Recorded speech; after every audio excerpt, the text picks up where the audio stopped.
had to like kind of go back to realize maybe that's what we're doing wrong right now is we're making everything too perfect. We have way too many capabilities to make everything quantized and pitched perfect, and it just, the soul is gone. Like when you listen to modern music, you don't really feel it the same way.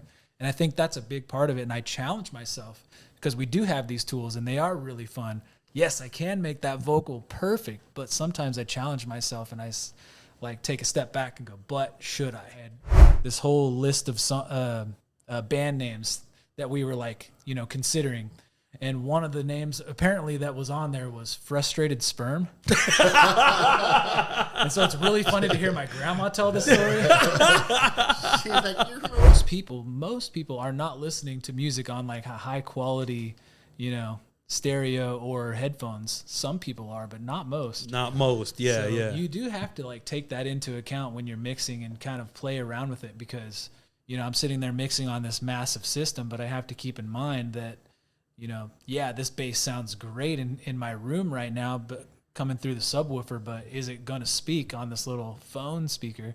And that's not always easy. You know, sometimes that's a lot of trial and error too. I don't think the goal was to bring people together, like, you know, on purpose, but that's what happened. Yeah. And, you know, we don't have a lot of that in Bakersfield. Everybody's kind of just sort of in their little world doing their own little thing, and that's okay, but we don't often like get together and get people from all these different musical worlds and be on a project together and be in the same room together at the same time.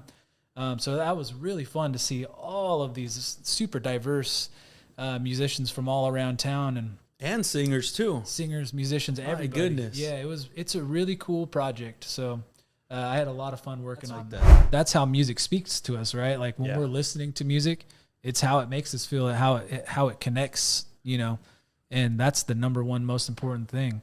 I'm always preaching that when people are singing. Sometimes I'll just hear singers just sort of singing, but you're not really, I don't hear your soul in that. You know, sometimes I'll offer up an idea of like, picture someone to sing to. Don't sing to that microphone that's in front of you. Sing to, who are you singing to? And all of a sudden you'll feel something change.